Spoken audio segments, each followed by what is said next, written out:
Good morning, everyone, and welcome to today's webinar. Really appreciate you all joining today. So if you're not aware, this webinar is taking place as part of UN Global Compact Network UK's two-day climate forum.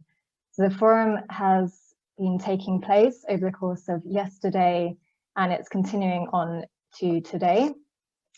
And we've been holding a number of online sessions with the aim to support companies in their climate actions ahead of COP26 and in the transition to net zero. So we've had a few sessions so far, including a government and business dialogue, looking at how both can work together to achieve net zero. We had a fantastic Q&A surgery yesterday as well, looking at the challenges and opportunities and current status of decarbonising logistics. And another very interesting and informative session on the just transition and the SDGs. So later today, we will be hosting a webinar looking at how sustainable pensions can support a net zero target. And to end the day, we are holding a debate with two teams going head to head to air the arguments for and against carbon offsets. So I think that will be quite a fun one to tune into. So back to this session, this is part of a series that we're holding looking at key Scope 3 emissions categories as defined in the Greenhouse Gas Protocol. For this webinar, we are looking specifically at categories 10 and 11 to do with sold products emissions. And the last webinar we held in October on category 1, purchased goods and services, and we're planning to hold more of these webinars on different categories next year. So today we hope to raise awareness of Scope 3 emissions and their importance and help you to start to understand, identify, assess and reduce your use of sold products emissions, which we'll be doing by sharing a best practice example from a company leading in this area. So just a very quick housekeeping, this session is 45 minutes long. It is being recorded and will be sent to you afterwards in an email. You can also find it on our YouTube account or through our website. You'll have time later on for any questions, but if you do have any questions, you can submit these at any time. Just please use the Q&A box rather than the chat function. And I also just encourage you to use the upvote function in the Q&A, which is just a little thumbs up button that appears when a question is asked. And this just helps me to keep track of questions coming in and see which questions you would most like to be answered. My name is Amy Collins and I lead the Climate Action Programme here at the UN Global Compact Network UK. And I'm very pleased to be joined today by Jonathan Dunn, who is the Head of International Policy and Planning at Anglo American. Jonathan has responsibility for group public policy, positioning and advocacy on climate change. He also leads on UK government relations and strategic stakeholder engagement for the group's executive committee.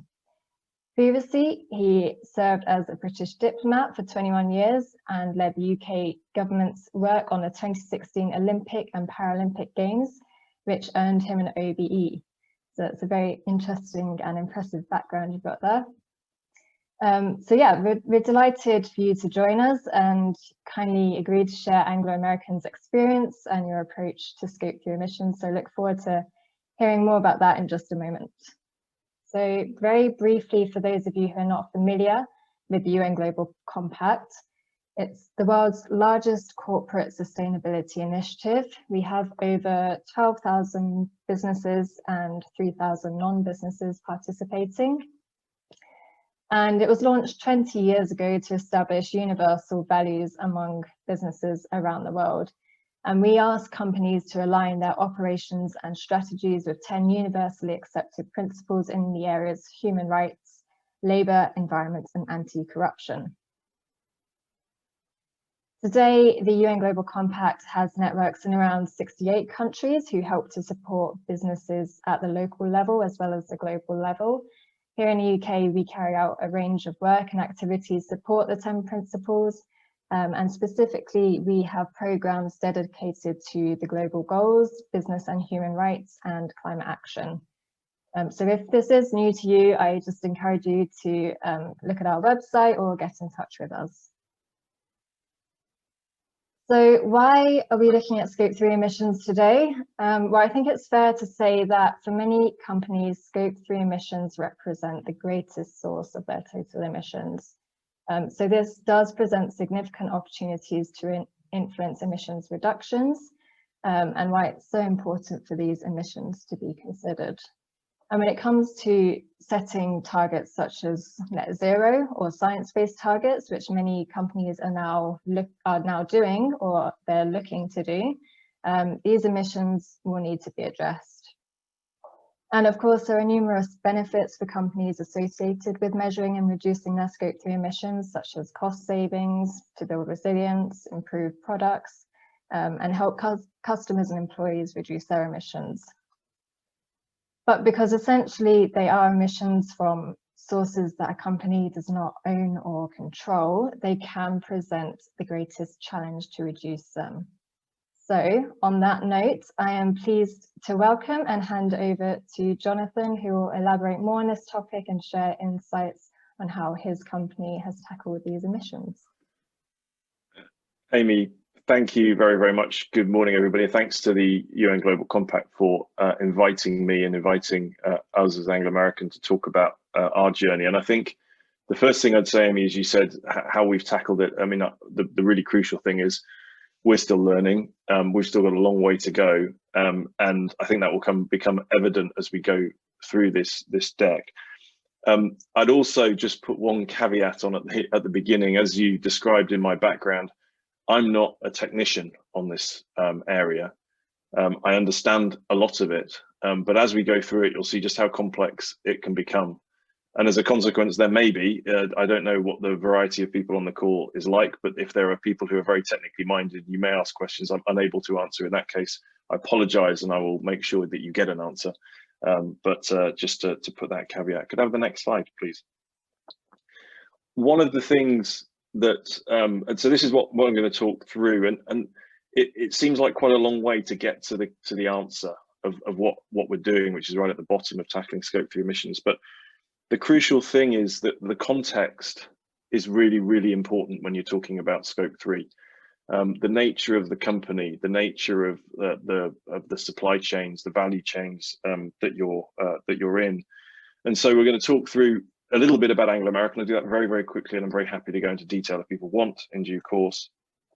The methodologies that we've developed for measuring our Scope 3, which is obviously really crucial in terms of ensuring that you are tackling the right things, because if you're not measuring it, you're probably not able to tackle it. And as I said, I'll go into different levels of detail, but I suspect on the 120 or so participants, there's pretty varied knowledge about this issue. And so I apologize if it's too simple for some and too complex for others, but I'll hopefully pick up anything you might want in Q&A. The next slide, please. So just very quickly on Anglo American, for those of you who don't know us, we are a global diversified mining company operating, we'll come to that in the next slide, but operating around the world with a range of products, including we own the De Beers Group, which many of you will have heard of. So we produce diamonds, copper, platinum group metals. We're the world's largest producer of platinum group metals, iron ore, and steelmaking ingredients, including metallurgical coal and thermal coal still, which we will talk about as well, I'm sure. We've announced that we are planning to move away from our thermal coal assets, probably through a demerger in due course. And that is a relatively straightforward thing to talk about with regards to Scope 3, which we'll come to. Steel, on the other hand, is more challenging, which again, we'll pick up a little bit later. Can I have the next slide, please? So this is just to give you very quickly a sense of where we operate. You'll be able to see, basically, you don't need to see all of the details of it, but clearly Southern Africa and South America are extremely important to us. Our operating jurisdictions are essentially mainly outside the OECD. So Botswana, Namibia, Zimbabwe, South Africa, Peru, Brazil, and Chile, as well as Australia and Canada. One thing I like to now talk about, which is fantastic for me being UK based, is number one right in the middle. used to just be the group headquarters basically, but we are now building a significant fertilizer mine, organic low carbon fertilizer mine in North Yorkshire, which will go into production in the mid-2020s, producing a fertilizer called polyhalite. What's also relevant, it doesn't come across so much on this map, obviously for Scope 3 conversation, is our customers. Relevant to that regard are Shanghai and Singapore, where we have offices. Many of our customers, particularly for the products we'll talk about, are in the Far East, not just China, but Korea, Japan, and elsewhere. So that kind of context is vital when you're talking particularly about categories 10 and 11. Could I have the next slide, please? So I just put this up to remind everybody how Scope 3 is broken down. Unlike scopes, particularly Scope 1, and to some degree Scope 2, which is rather more straightforward, measurement is not an exact science. There's lots of estimation, and as Amy alluded before, Scope 3 is by its very nature double counting. Our Scope 3 is always another company's Scope 1. By its very nature, that is the way it works. And so the reason I mention that, and the reason I highlight it, is because ultimately what we're talking about here is finding a way of either reducing the carbon that's going into the atmosphere or taking the carbon out. And by understanding exactly where the responsibility, the control, the power, the opportunity, if you like, sits, you're much more likely to make the right decisions for abatement. Can I have the next slide, please? Oh, sorry, I just highlighted that we'll talk about 10 and 11, but and again, thank you. So this is just a very quick reminder of what the greenhouse gas protocol says in regards to the principles about assessing and measuring value chain emissions, value chain meaning Scope 3. Namely that there's these 5 principles: relevance, completeness, consistency, transparency, and accuracy, that you're trying to work through. Now, in doing that, actually, as you'll see in a moment, there's a need at times for compromise between those principles, because you can't necessarily be entirely complete and entirely accurate. They may actually be slightly different things for slightly complex reasons. But most importantly, and this is where it becomes tricky across different companies and within value chains, the concept was they were designed to help companies track their own GHG emissions over time and see progress against their own, but they're now being used increasingly by groups to compare one company with another. But actually the context is crucial. The nature of the supply chains and the value chains you're in is crucial. And so if you're trying to do cross-company comparisons, there's a really important to understand that actually you might be comparing apples with pears rather than apples with apples. Can I have the next slide, please? So when we thought about, and this is a piece of work we've done over the last couple of years, and the details are all available on our website, including a very comprehensive document which describes in detail against each one of the categories exactly the assumptions that we have made. That when you think about and I don't want to get into too much detail here unless people want to, but essentially the question is, how do you make sure that the right emissions are apportioned to the right product and therefore to the right company in a value chain which is mixed, has a number of processing stages? If you think about a normal processing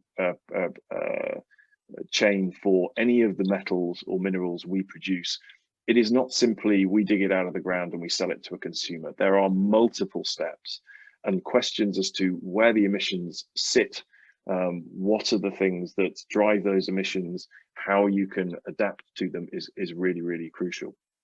So the third bullet on the left-hand side here, which is that, if you, as we do, and we'll talk about steel in particular, so we produce metallurgical coal and we produce iron ore.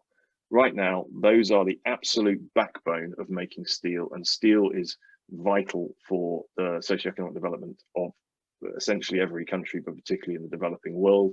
And there is no economic way of making steel right now which doesn't involve metallurgical coal and iron ore. There's lots and lots and lots of technological development going on, but how do you apportion fairly the iron ore and the metallurgical coal in that process so that you can measure what it is that you should do? For example, you could argue that, well, all of the carbon comes from the metallurgical coal, so iron ore has no Scope 3 footprint.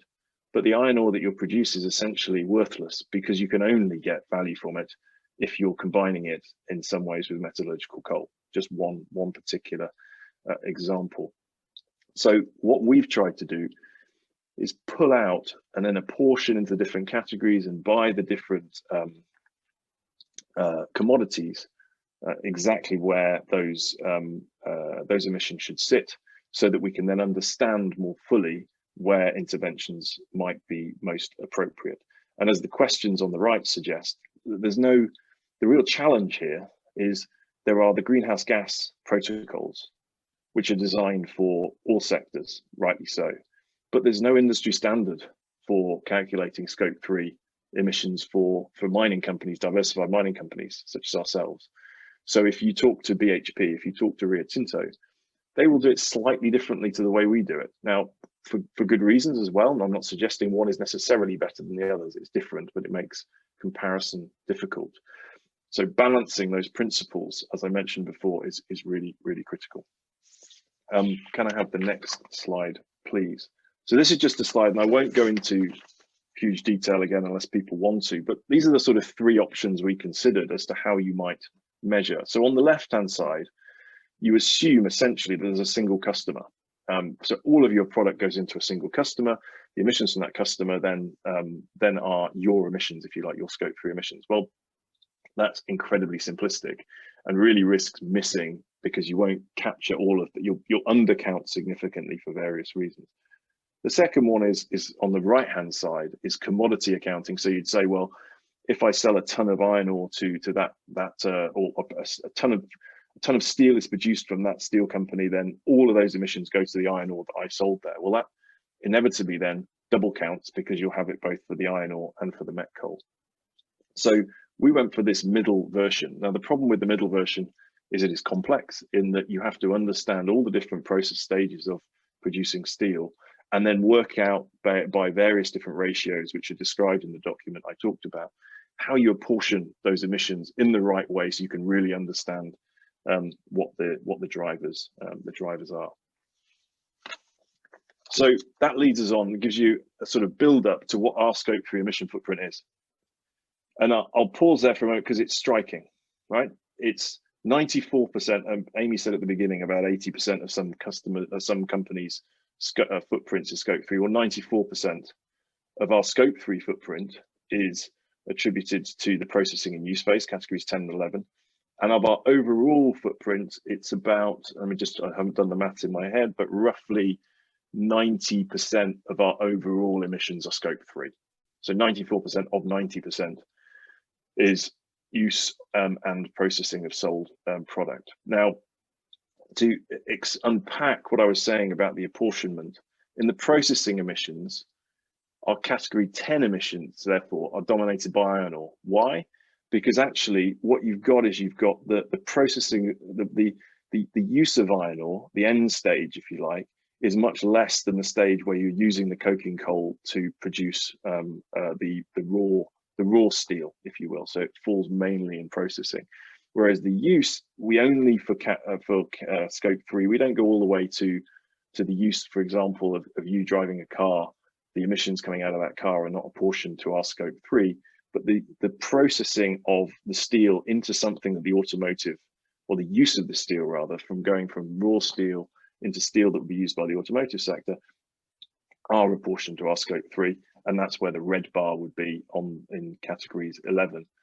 I said that thermal coal is coal used for power generation.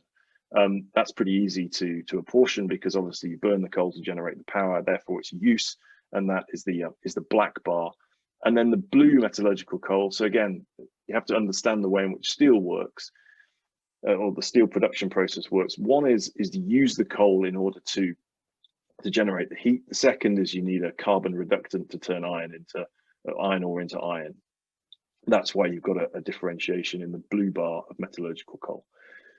So that gives you a little bit of an insight into why, well, first of all, why it's so complicated, and secondly, why we got to where we've got to. Now, if you go to the final substantive slide, so then it goes, okay, so we now understand, if we can move the slide on, please. Thank you. We now understand very clearly where the emissions sit. I mean, this is very simple. We are committed to doing something about it, but it's not straightforward, as I've explained. It's not even straightforward to measure it, let alone what we know to do about it. Now, for certain categories, I've highlighted category 9 because even though you couldn't really see it, category 9 is our third largest of the categories. We have more control over that because we run a shipping business.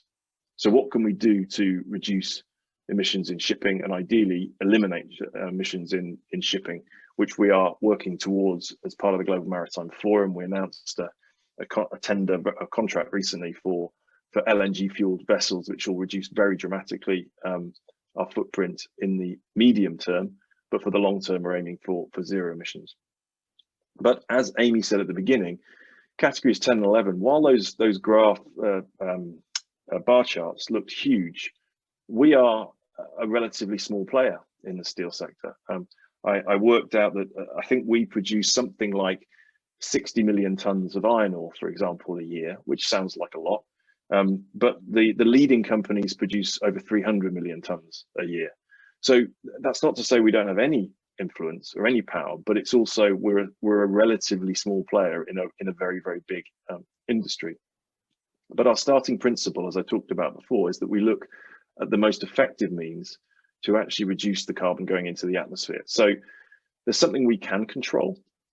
What we can control is the quality of our product. You might think that's marginal. Well, actually, if you can produce product which can go straight into a DRI, I can't even remember what it stands for now, sorry, but it's a form of furnace, which essentially direct reduced iron, that's right, furnace, then you can actually use renewable energy. You don't use metallurgical coal, and you can skip the first stage of the processing.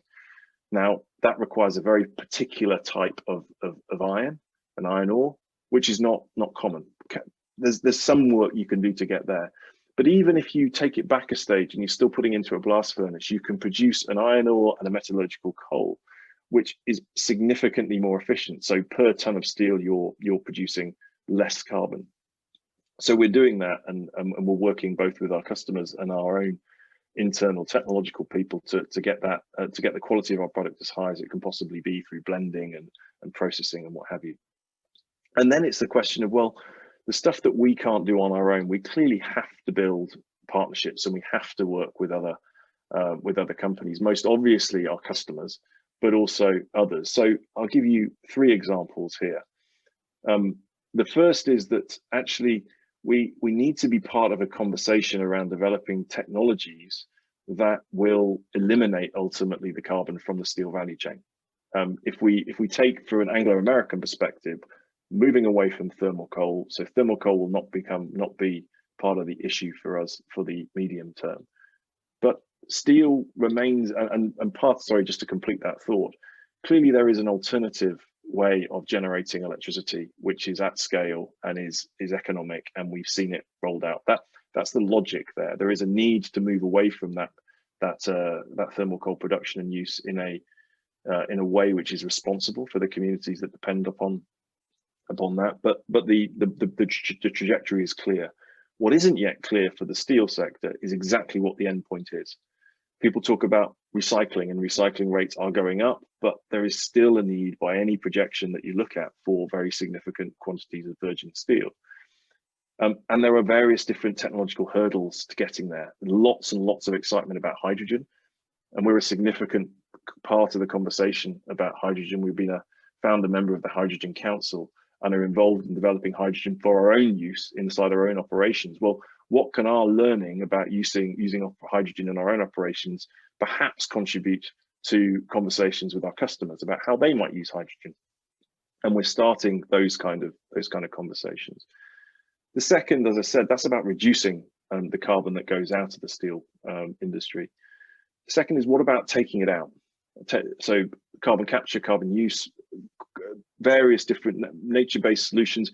We don't know whether which one of those the answer is, but we're investigating all of them. So there's a partnership we're developing with a company which essentially takes the flue gas from a steel mill and then reuses it and creates biofuels or feedstock into plastics.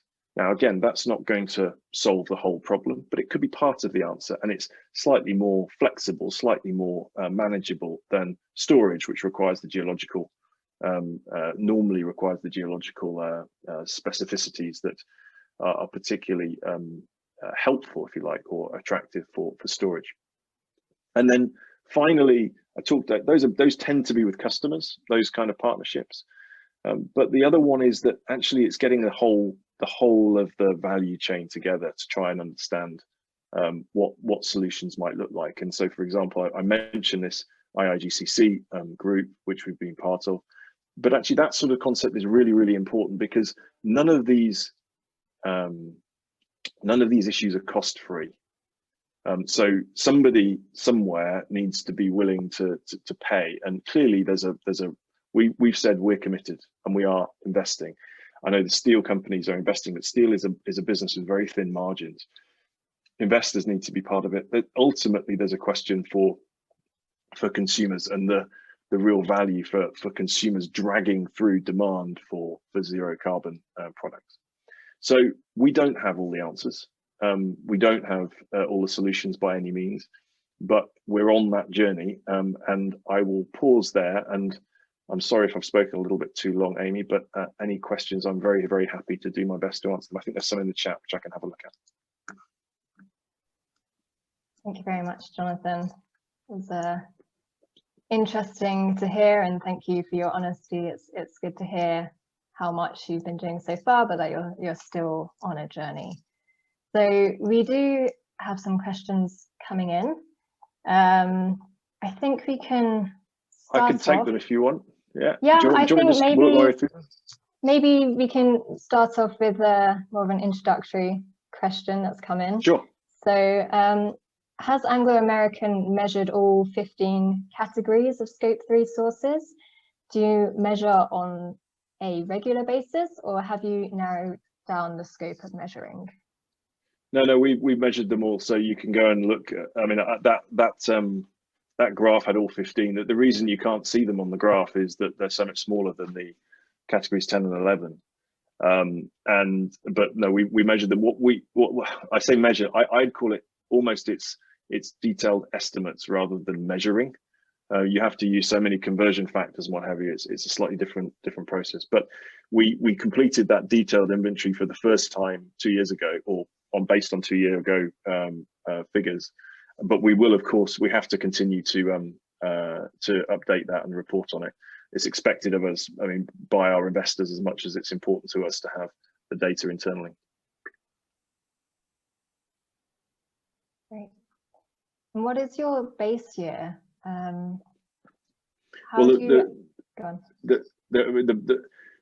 What we did, it's not such a base year as we measured the emissions. So, you know, we've got those reports out there as to exactly what we'd be measuring more in a more detailed way, our Scope 1 and 2 for some time. We've had an estimate, a less detailed estimate of Scope 3 for some time. This is now a much more detailed estimate, which was, I think it's based on 2018 data numbers, but obviously that will be updated annually.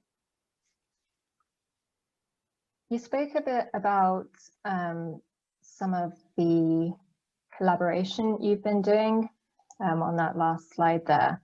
But I think just building on that, how open is Anglo American to partnerships and collaboration to solve the emissions Scope 3 problem? Very. I mean, it's very easy to have a conversation. The real challenge, and we've had lots of them, we will continue to do so. In fact, to give you one example, we were actually doing what we call an open forum, which is essentially a much broader conversation on Scope 3 with a wide range of companies inside and outside our value chain. later on, actually in a few weeks' time, because we've got some thoughts, we've got some ideas, as I've said there, but we don't profess, we're not arrogant enough to think we know all the answers, and we're really keen to learn from others. So there's some really interesting work going on in the tech world around the digitization of some of these processes, which help you really, in a much more granular way, understand things, which will be fantastic. For example, I'm not saying we're going to do that, but it's part of the way in which across sectors you might be able to learn. So we're very interested, but the real challenge, Amy, is basically getting to a stage where you get beyond an MOU and a conversation to something that's actually reducing the carbon that's going into the atmosphere. Because there's a real risk that you can use process to kind of mask what's the real issue. Absolutely. So we are getting quite a few questions coming in. I'm just trying to keep track of those. So I guess maybe going a bit more technical, do you think the use of product environmental footprints can help companies quantify and apportion their Scope 3 emissions? And which methodology is likely to have the widest global acceptance? I confess I've not heard of the exact concept of product environmental footprints before. I'm assuming that's, say, you're taking a consumer product and then apportioning to that consumer product the impact, and not just climate, would be my guess if the word environment's in there. Is that right, or have I misunderstood? Do you know, Amy? I'm not too sure. Okay, I mean, I'm happy to. Oh yes. So look, I think so. There's some really, so let me talk about it from a slightly different angle. There's a really interesting series of pieces of work going on around how you track the different aspects of a product's performance through the value chains.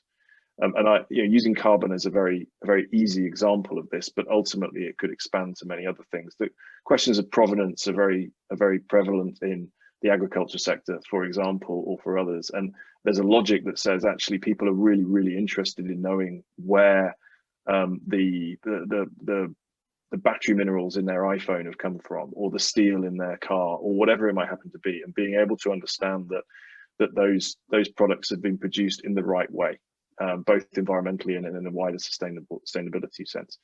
I think they're really technically very complex to get right. But if they can be got right, then actually I think they're really powerful, because it then allows the consumer to make the decision. The consumer to say, actually, or frankly, governments to make a decision around things like carbon border adjustment measures and others based on really valid data, which enable there to be differentiation based on performance by everybody from the shovel that's dug the iron ore out of the ground in Brazil, through all the different processing stages, to the Ford Fiesta you take home from the forecourt. So I think it's a really excellent thing to aim for, but we shouldn't underestimate how complex it is to make it work in a way that is trustworthy, because you can easily put together methodologies which seem to work, but when you really test them, they don't work. So we're involved, for example, in a World Economic Forum project, which is looking exactly at this right now. And let's see how it goes. It would be great if it could really develop, because we've got lots of experience in the diamond space through De Beers, but the diamond processing value chain is much more straightforward, of course, than the metals or minerals. I hope that helps, Marion. Having been through the process of measuring Scope 3, what advice would you give to someone starting the process? So what pitfalls should be avoided, what hotspots, and what actions can other people take?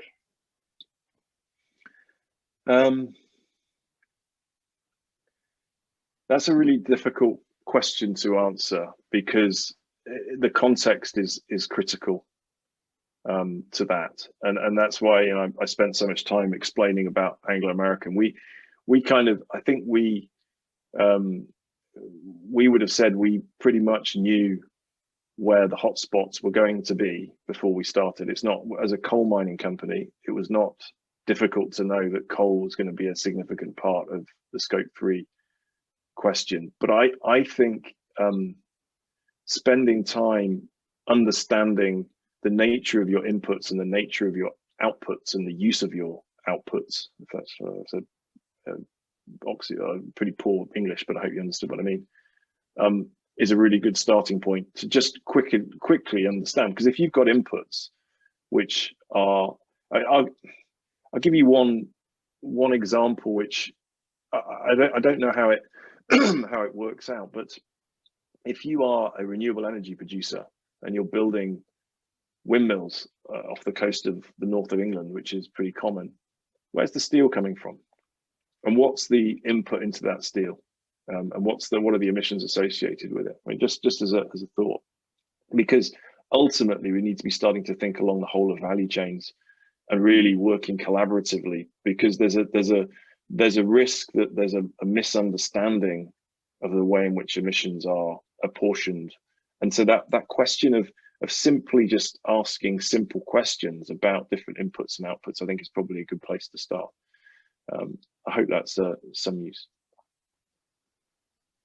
Thanks.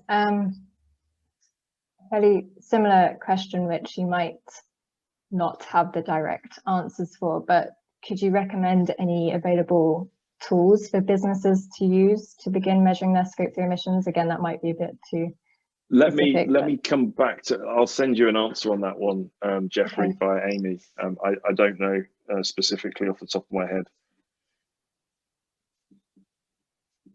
No problem. I mean, we developed our own bespoke tool, working with expert consultancy, but that's obviously not a route available to all companies. So a company of our scale is able to do that. Great, thank you. So someone's asked here, sustainability has a cost, as you said. Do you see this will stimulate new business models to spread profit margins to absorb the extra costs? Did I say sustainability has a cost? Certainly didn't mean to, if I did. I mean, in the sense that the way we think about it is that sustainability is absolutely central. I mean, from a mining sector perspective, if we're not sustainable, or arguably for any business, the concept of having an unsustainable business is not a particularly comfortable one. But I think the way in which you think about your business when you think slightly differently, be it about carbon or be it about other sustainable areas, I think changes the mindset. So I'll give you one example that we're hopefully just about to celebrate, which is around waste. Is that you know, we've got inevitably we've got waste streams of various different thoughts, but what we've tried to do over the last year or two is just do away with the concept of waste in the way you think about it, but rather it's material that you use in different ways, and that's prompted a huge amount of innovation, of creativity, of actually revenue streams in certain areas which hadn't been thought of before. And it's not, some of it's much more difficult than others, but actually it's more the mindset that starts things off and sets things going. And so that whole question of circularity, for example, when you start thinking about the inefficiencies of so many different value chains, then actually you can quickly make a business case for doing things differently and in a more sustainable way. So yeah, I mean that's one way I'd look at it. Thank you. So just one last question, and then we'll take the pressure off you. I note that several of our attendees are from consumer good companies. Would you be able to extrapolate your experience to that context? It's really difficult. It's a really difficult one because look, the nature of again, it goes back to this question of context. When you're thinking about Scope 3, the context is everything, and almost certainly if you're towards the consumer end of a value chain, it's the other categories which are critical. in terms of considering your scope 3 footprint. The categories which are around your supply chain rather than your downstream probably is the case. But fundamentally, I think it's being, if you like, part of this wider conversation of understanding where products, particularly products, where they come from. What is the value chain, and where are the parts of that value chain which are inefficient, are producing significant carbon, are damaging whatever form of the whatever part of the sustainability kind of matrix that you might think of. And that will be different. That will be different for all different companies, depending on exactly what your sector is. I mean, from our side, our chief executive spoke recently at an event for sustainability stakeholders, and he said, look, what we're trying to do as a company is think more as a B2C company rather than a B2B company, which sounds a bit weird for a mining company. Most of our customers are, of course, other companies. But actually the mindset is we need to provide something that we know the consumer is going to want. I guess the challenge to consumer goods companies is to think the other way around, to think about the way in which those elsewhere in the value chain are going to be considering these issues as well. Brilliant, thank you very much. Clearly a very complex and challenging area. So yes, thank you for taking us through your experience so far, hearing your journey, your honesty, and for answering some of those questions. So thank you very much, Jonathan.